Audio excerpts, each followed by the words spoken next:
On va parler de la jalousie aujourd'hui et ça m'est venu parce que les enfants ce matin se sont chamaillés pour un truc absolument débile et en fait je veux parler de la jalousie parce que c'est une émotion qu'on a du mal à mettre en avant parce qu'elle est mal vue et souvent on a honte de dire qu'on va être jaloux de quelque C'est chose. comme si Donc on se s'auto-juger en fait par rapport à ça.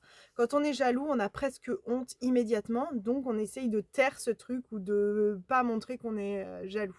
Comme si ça faisait automatiquement de nous quelqu'un de mauvais, d'être jaloux, d'être envieux, comme si c'était toxique en fait. Alors que, on a tendance à se cacher et on minimise finalement ce qu'on ressent et c'est là que, en faisant semblant, on un peu comme la colère dans l'épisode que je racontais, que j'expliquais, il y a quelques jours, c'est un peu la même chose en fait. C'est qu'on a tendance à taire ses émotions et en fait ça vient, modifier la réalité et c'est là où ça commence à pas être forcément cool. Donc, la jalousie, elle parle souvent de nous, comme n'importe quelle émotion de toute façon.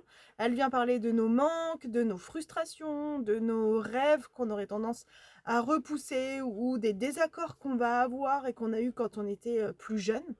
Et voilà, tout ça, ça fait partie de nous et on n'a pas forcément envie de le vivre, donc on essaye de le taire.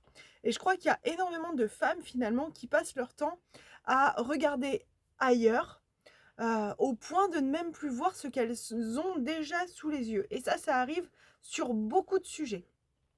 Donc aujourd'hui, j'ai envie qu'on parle de ça, de la jalousie, de ce que cette jalousie peut détruire en fait dans certaines relations, mais aussi dans notre rapport à nous-mêmes, parce que c'est important de commencer à mettre des mots et identifier vraiment ce qu'on ressent.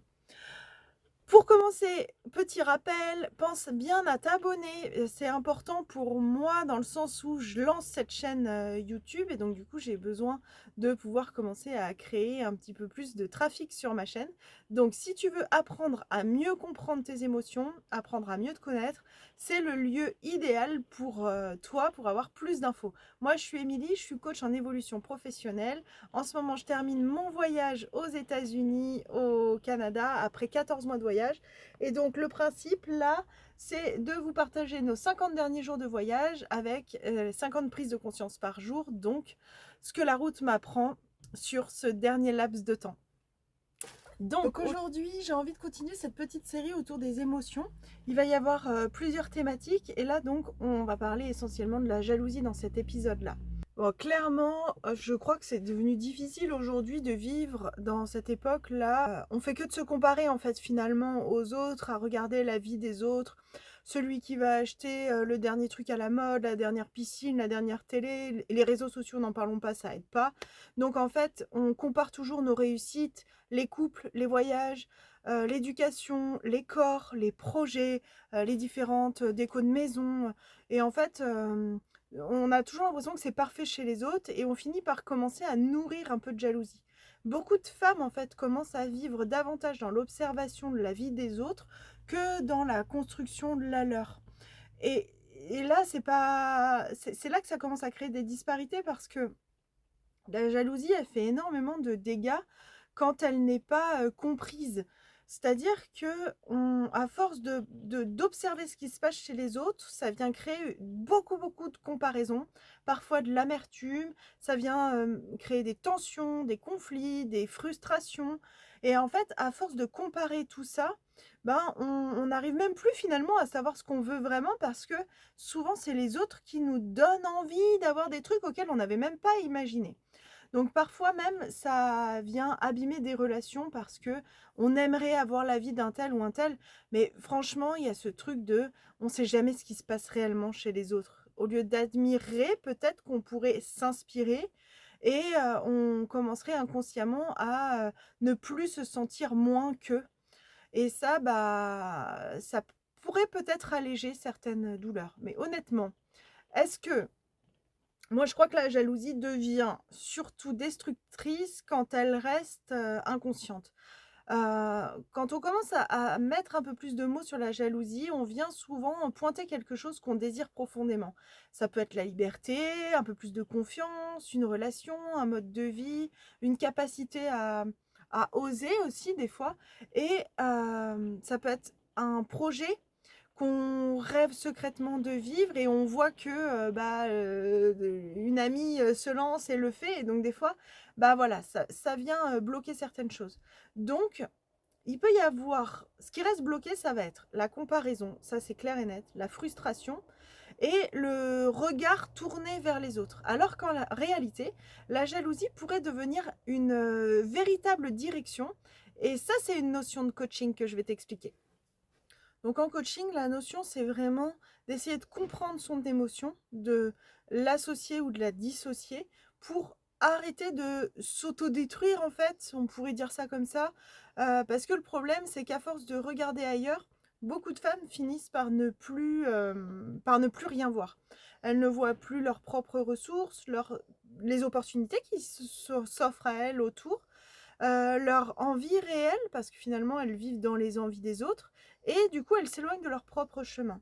Donc dans ces moments, ça pourrait devenir un peu obsédant, c'est-à-dire que je voudrais ce que les autres ont, je voudrais réussir comme les autres, je voudrais avoir le même rapport au sport, ou je voudrais avancer plus vite dans mon projet d'entrepreneurial, et pendant ce temps-là, c'est un peu comme si tu mettais ta vie sur pause. Et honnêtement, je crois que beaucoup de femmes ne manquent pas réellement de potentiel, bien au contraire. Elles manquent surtout de présence à elles-mêmes. Donc souvent, les choses qu'on cherche existent déjà en partie dans notre vie. Il manque juste cette petite impulsion. Et c'est ça, moi, que je t'aide à faire, c'est de clarifier tout ce qui se passe autour de toi, dans ta tête, pour pouvoir te donner cette impulsion-là. Et parfois, si on en revient à la jalousie, ça vient révéler surtout une forme de déconnexion à soi-même. Parce que comme on est centré ailleurs, on s'éloigne de soi-même. Je crois qu'il y a une différence assez flagrante entre admirer quelqu'un et se diminuer face à quelqu'un. Essaye de garder ça en tête, parce que si tu admires quelqu'un, ça veut dire que toi, tu te diminues. Si tu t'inspires de quelqu'un, là, c'est différent, parce que ça vient ouvrir, ça vient te donner de la créativité, ça vient te montrer que c'est possible. Et le but, c'est de ne pas comparer, mais de s'inspirer, de prendre ce qu'on aimerait avoir pour soi et de commencer à le mettre en route. Et là, c'est plus du tout le même discours. Là, tu vas finir par débloquer des situations, tu vas commencer à aller voir d'autres personnes, à créer ton changement de vie, à te lancer en fait vers tes propres rêves, vers ce qui va vraiment t'animer. Donc, aujourd'hui, j'ai envie de te proposer un exercice hyper simple qui va déjà pouvoir t'aider justement la prochaine fois que tu ressentiras de la jalousie envers quelqu'un, ou que tu commenceras à te comparer un peu, par exemple sur les réseaux sociaux, ou de culpabilité immédiatement pour quelque chose que tu voudrais voir différemment. Je t'invite à te poser ces questions-là. Qu'est-ce que cette personne réveille chez moi ? Pas seulement ce qu'elle a, mais ce qu'elle représente. Est-ce que cette personne a plus de liberté que toi? Est-ce qu'elle a plus confiance en elle, plus de courage? Est-ce qu'elle ose alors que toi pas forcément? Est-ce qu'elle a le droit de prendre une place que toi t'aimerais mais que tu prends pas? Est-ce qu'elle est un peu plus alignée? Une fois que tu as répondu à ces questions, ensuite écris. Comment pourrais-je ramener une petite partie de ça là dans ma propre vie? Donc tu vois, l'idée, c'est pas de copier la vie de la personne, mais c'est vraiment, c'est pas non plus de devenir elle, attention. L'idée, c'est que tu commences à prendre conscience que toi aussi, tu as énormément de valeur et que tu es capable en fait de suivre les mêmes choses. Donc ne te focus pas sur ce sur quoi tu manques, mais plutôt tes compétences. Parce que parfois, la jalousie n'est pas pour te montrer ce que tu n'as pas, elle est là pour te montrer ce que tu n'oses pas encore t'autoriser à faire.